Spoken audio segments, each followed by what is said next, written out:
You picked up the phone and you do not remember deciding to. That is the first thing that matters about this, and almost no one names it directly. The decision did not happen. The phone was simply in your hand, and then you were scrolling, not looking for anything specific, not searching for information or entertainment or connection with any conscious intention, just scrolling. The way a person breathes automatically, without choosing each breath, because the system runs the behavior without requiring the conscious mind to authorize it each time. And somewhere in the middle of the scroll, you registered it, the specific quality of the activity against the specific quality of how you actually feel, the joylessness of it, the slight nausea of moving through image after image, video after video, life after curated life, without landing anywhere that produces something real. You know this feeling. You have known it for a long time, and you kept scrolling anyway. Not because you made a decision to keep scrolling, because the system that picked up the phone in the first place was still running, and the system does not have an off switch that the conscious mind can reach reliably from inside the scroll. You put the phone down eventually, not because you found what you were looking for. You were not looking for anything, but because the battery died or someone spoke to you,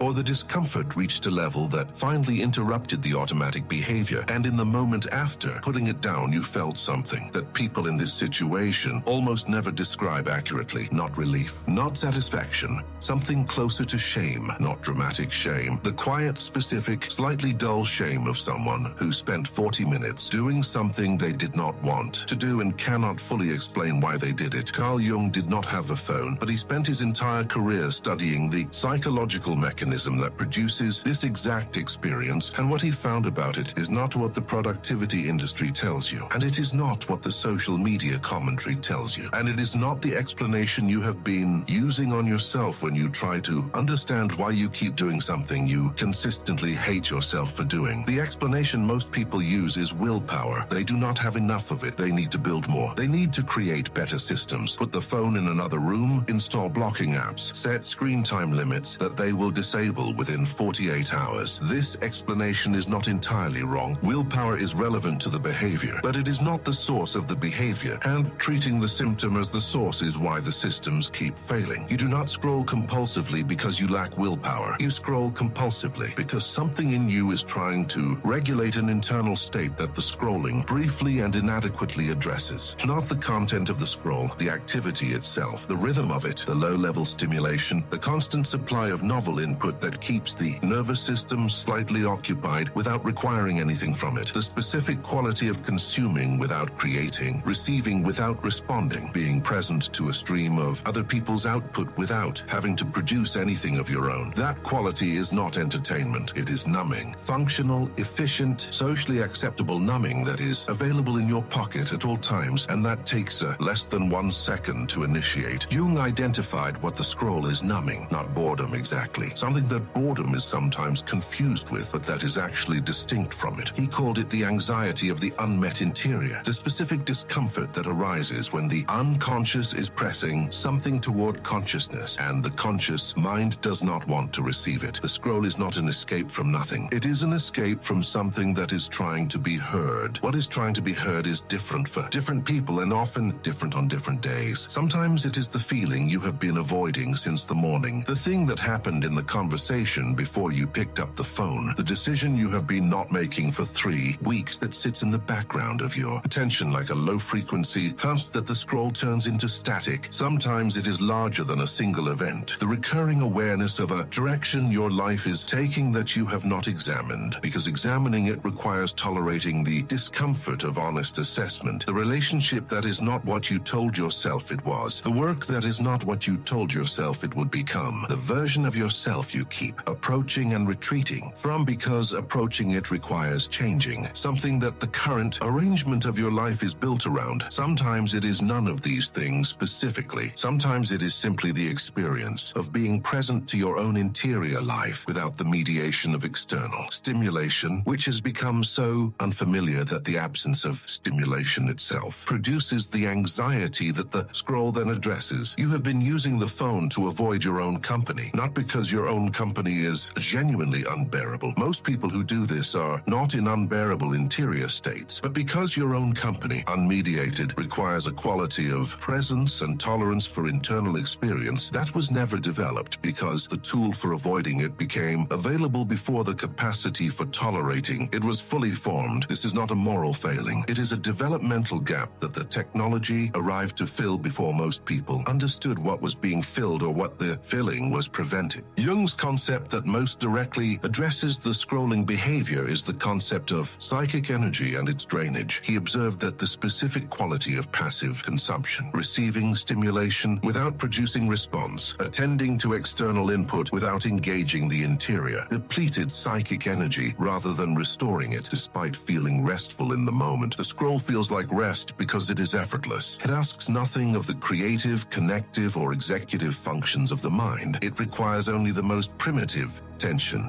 the attention that moves toward novelty and away from boredom without any higher order engagement. And this minimal effort quality is exactly what makes it psychically expensive rather than cheap. The mind, when it is given nothing to do, does not actually rest. It enters a state of unfocused activation that consumes energy without direction, consuming more in many cases than genuine engagement with the demanding task. The scroll does not rest you. It drains you through the specific expenditure of attention without return, and the drained state it produces amid the specific flatness that follows a long scroll session. The slightly hollow quality of the hour after you finally put the phone down is not the flatness of a person who has rested. It is the flatness of a person who has spent an hour giving their attention to something that gave nothing equivalent back, which means you return to the phone not despite feeling drained by it, but because of it. The drained state increases the discomfort of presence with your own interior. The scroll addresses that discomfort briefly. The drainage increases, the cycle compounds, and the willpower intervention applied at the level of the individual decision to pick up the phone is trying to interrupt a cycle that is running several levels below the individual decision. The three things that actually interrupt this pattern are specific, and none of them involve restricting access to the phone in the first place. Restriction without addressing the underlying driver produces a person who does not scroll and has not developed any alternative relationship with the interior state that the scroll was managing. The restriction fails within days because the underlying driver is still active. The first thing is to identify one time deliberately what you were feeling in the 60 seconds before the last scroll session began. Not what you think you were feeling, what you actually were. Sit with the question specifically. What was the internal state that the phone was responding to? This requires doing it once in real time rather than reconstructing it afterward. Put the phone down before the scroll begins, not every time. Once, and sit with whatever is present in the interior for 3 minutes without the mediation of the screen. What arrives in those 3 minutes is the thing the scroll has been managing. Not always dramatic, sometimes just a mild discomfort with stillness, sometimes a specific, anxious thought that the scroll interrupts before it can complete itself, sometimes the awareness of an emotion that has been waiting for a gap in the stimulation to surface. Whatever arrives is not the problem. It is the information. The scroll is not the problem. The scroll is the response to the problem, and you cannot address a response without knowing what it is responding to. The second thing is to replace the scroll once per day with the exact activity that feels most contrary to the scroll's quality. Not a productive activity, not something that produces measurable output. The activity that is most opposite to the passive consumption of the scroll is the active production of something, anything, that moves outward from your interior rather than inward from an external stream. Writing a single paragraph about what you are currently experiencing, drawing something badly, playing 3 minutes of an instrument you have not touched in months, saying something out loud in the empty room that you have not said to anyone. The activity does not need to be good. It needs to be directed outward, from the interior rather than inward from the external stream. Jung called this the activation of the creative function, the specific movement of psychic energy from reception into expression that reverses the drainage of passive consumption. One replacement per day is not a cure. It is a proof of concept. It demonstrates to the nervous system that the interior state can be engaged rather than numbed, and that engaging it directly costs less than managing it around the perimeter with the scroll. Over time, this proof of concept changes the automatic calculation that reaches for the phone, not through willpower, through the accumulated experience of an